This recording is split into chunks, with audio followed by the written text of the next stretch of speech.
Democratic events. The Russia special counsel investigation? Barely, if at all. That could be about to change, though. Special counsel Robert Mueller is said to be days away from delivering his big report, and a big fight looms over how much of it will be made public.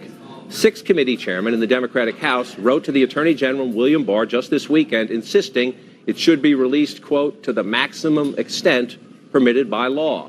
Senator Harris is a former prosecutor. In an interview here yesterday, she, too, pushed for maximum public release. But listen here, also for the first time suggesting a possible fallback strategy for Democrats. What's your transparency test? I ask the question in this context. Yeah. You know this from being a DA, you know this from being an attorney general. Sometimes you see it, you feel it, you smell it, you know somebody's guilty. You believe it in your bones, but you can't prove it. Yeah. So you put that file away and you bite your tongue. Yeah. Does Donald Trump, do all the people around Donald Trump deserve that same process? This is an extraordinary moment in terms of the need that the special counsel has to investigate the conduct of the president of the United States campaign and issues surrounding it. I believe that given in particular all the misinformation that we can, I think rightly believe we've heard, that it is important that the American public receive as much information and that we be as transparent as possible. So I am an advocate for transparency. I am an advocate for a public report, and certainly that we in the United States Congress would receive all of the supporting information, be it in a classified hearing or not. With me this Sunday, Happy Road Warriors to share their reporting and their insights, CNN's Jeff Zeleny, Jonathan Martin of the New York Times, and CNN's Maeve Reston. It was that last part that makes this interesting. Mueller never comes up, hardly ever comes up out here. The Democratic candidates don't bring it up. They think voters want to talk about jobs and health care and college costs. But Senator Harris there at the end saying that if whatever's not made public, that Democrats and the whole Congress, but Democrats should push for classified access to the work product, that they should see everything Robert Mueller has. Will that become the next big fight? I think it will become the next big fight in Washington, no doubt about it. You are absolutely right, though, about the difference in what people want to talk about. I am struck by the level of which Donald Trump doesn't come up as much at these Democratic rallies. Democratic candidates, including Senator Harris, are trying to talk about anything but him, trying to show their own ideas. But in Washington, it will become the next fight, no doubt, because of the House of Representatives. This is the one central theme of this year, that President Trump is going to learn bit by bit by bit what a Democratic majority matters. So it is going to be a soundtrack of this campaign, not necessarily playing out here, but certainly in D.C. And the argument would be, Republicans will make the argument, and there's reason to make it. Robert Mueller looked at so much, he interviewed so many people, he explored so many questions. If he can't prove something, well, this is America. Then you put it away and you bite your tongue, even if you suspect it, even if you feel it, but you can't prove it. Democrats and Senator Harris making the case, give us the work product. Let us then see, maybe the intelligence committees investigate. Maybe things get referred for campaign finance violations, or other. She also said in the interview other regulatory agencies could play out. That's a new wrinkle. It is, definitely. And I think that she's cognizant of the fact that that the candidates have to be kind of careful talking about this, because obviously there are some independent voters out there who think there has been too much focus on Russia in Washington and on the news.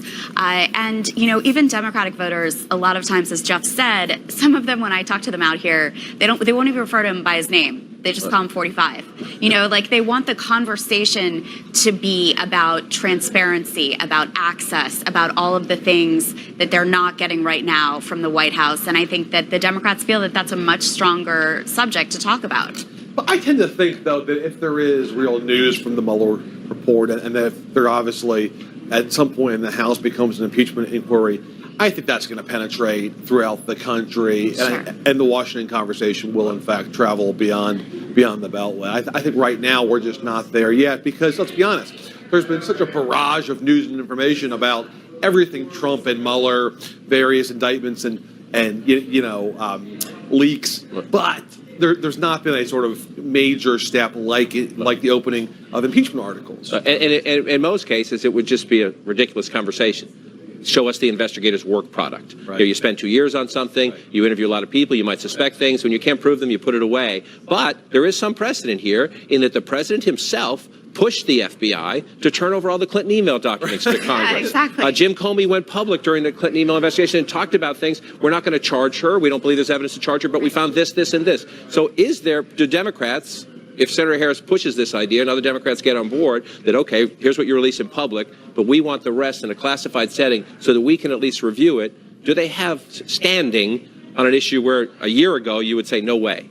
We'll see if they do or not. I mean, I think it depends what is in the version of the report, what Bill Barr decides to release. But I think it's also a question of how much these Democratic presidential candidates want to spend their time on this. Is that the path to the White House for Senator Harris, for some others? Probably not. One thing is clear. It's hard to imagine Democrats any more fired up about the idea of defeating Donald Trump. But this is certainly firing up the president's base as well. So the more Democrats fight and push for more information about this, it's going to unify the president's base. Right. And that's what he's Light been up their trying to do base. Yeah. all along. So we are here in Iowa. It's a state that Donald Trump won. It's a state that Barack Obama won in 08 and 12, but President Trump won. So that is another context going on here as this Democratic primary is leaning a little bit to the left. What does it mean overall? Because it's not just about the Iowa caucuses, it's about November 2020. And another test of whether the issues that dominate Washington spill over out here. We'll see if the Mueller report comes out, takes up oxygen. The candidates decide now's the time to try to get in. Michael Cohen's going to be on Capitol Hill this week. There was a sentencing memo filed yesterday against Paul Manafort. A lot of people were hoping for new clues about the Mueller investigation. Not much there. Just a damning indictment of Paul Manafort saying he's been a liar for years and he lied to everybody, lied to his banks, lied to his own lawyers, lied to the White House, lied to the FBI, but no new clues about the scope of the investigation. Michael Cohen will be on Capitol Hill this week while the president is on the global stage in his summit with Kim Jong-un. That's Paul Manafort's lies you see on the screen there. When Michael Cohen is testifying in a public hearing, Democrats want to talk to him about debts and payments to influence the election. That's hush money payments to women who allege to have had affairs with Donald Trump. Campaign finance, tax laws, family business, Trump International Hotel, accuracy of the president's statements. Essentially, Democrats are going to put Michael Cohen on the chair and put President Trump on trial. Yeah, and it's going to be, while he's in Vietnam trying to negotiate peace with the North Koreans, it'll be quite a split screen. And look, I think that kind of a hearing will be a major event in Washington, and I think a lot of Democrats nationally will watch it and feel that much more fired up. But I think the lesson of the Trump scandals to date is that they typically have a real impact for a day, a couple of days, and they're washed over by whatever the next thing is. And there's always something next that comes here in the Trump era. And so what is the sort of next thing? I think that's part of the reason why Democrats are trying to introduce themselves and talk policy, because there is this backdrop of one Trump bombshell after another, but none of them have yet, at least, had a sort of staying power that has been definitional, because there's something more to come. They've worn down his numbers. There's no question about it, but there's not been sort of one big smoking gun yet. I would say it is definitional in one sense, which is that when you talk to voters, they are looking very closely at which candidate they think can prosecute the case on the trail against Donald Trump. And Kamala Harris alludes to this sometimes, but when you talk to voters, that's what they want. They want that toughness. They want to see who can really not get tripped up by his insults and questions. And more on that as we continue the conversation, more of that interview with Senator Harris. Up next, Bernie Sanders enters the race with a big splash and a big problem. There's a lot more competition this time.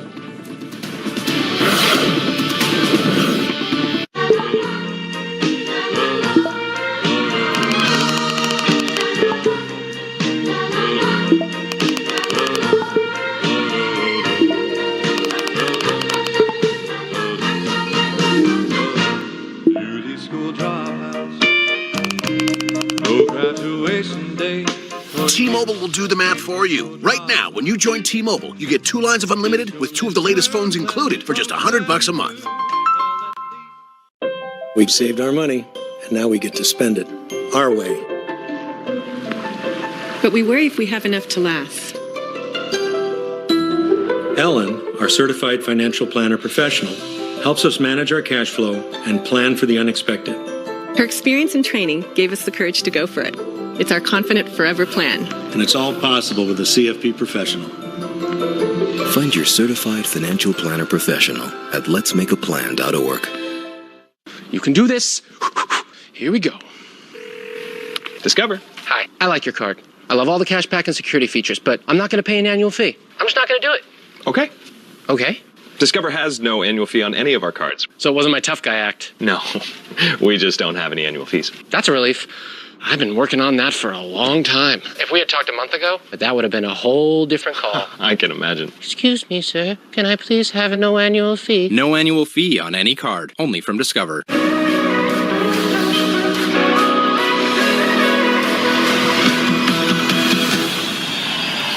going to Hollywood! American Idol. A new journey begins Sunday, March 3rd on ABC.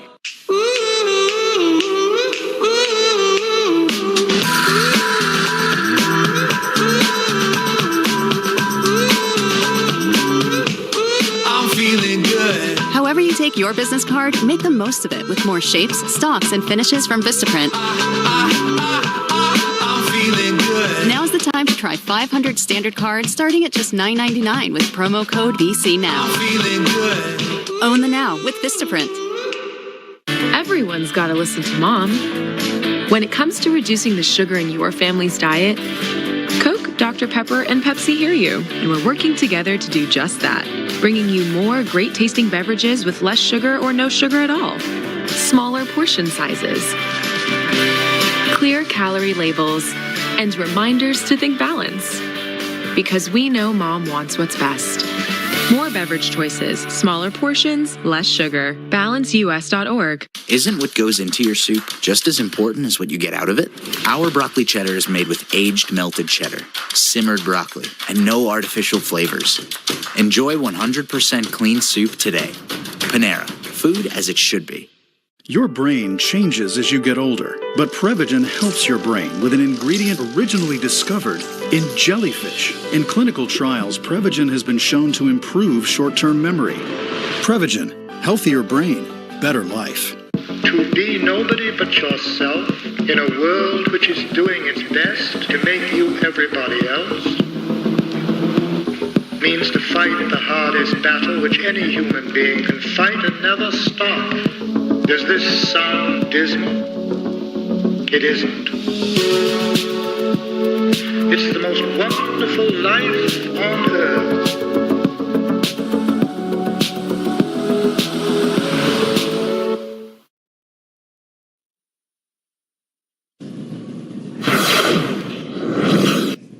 With 6 candidates or would-be candidates in Iowa just this weekend, it can be easy to forget the caucuses are still 344 days away. 344 days away means asking who's in first is still a very, very, very silly question. But who's making a good impression first, a good first impression, is not. Or in the case of Bernie Sanders, a second impression. Sanders officially declared his candidacy this past week and made an immediate splash with a record first-day fundraising haul. But he is still MIA in the early voting states, choosing instead to make his reintroduction through TV interviews. I think it is fair for people to ask who was there when these ideas were not popular. You know, when I talked about Medicare for all, as you will recall, virtually nobody was talking about Medicare for all. It was too radical, too extreme. When people look back and say, well, you know what? Bernie was there talking about these issues when they didn't have majority support in polls. Maybe that's worth something. We talk often about how different Donald Trump is. This is different, too. Bernie Sanders deciding, you know me, I'm going to do it my way. He announced in a video, he did a lot of television interviews, no New Hampshire, no Iowa. He's going to Brooklyn, New York, and Chicago, Illinois next weekend to sort of launch this. It shows us a couple of things. One, he wants to remind people he's a national candidate. He can raise more money than everyone else. It also is a sense that he probably knows he may not wear as well here the second time around. The reality is in 2015 and 16, people liked Bernie Sanders, the ones here who did, because they wanted an alternative. Now there are several alternatives. I talked to a voter in Winterset, Iowa yesterday, Tom Klaus, who's been a longtime Iowa Democratic activist. He supported Bernie Sanders last time. He said this time he's leaning Joe Biden. I said, that is a big switch. How does that work? He said, I want someone who knows how to govern, who can beat Trump. Other conversations with voters pick up, I was a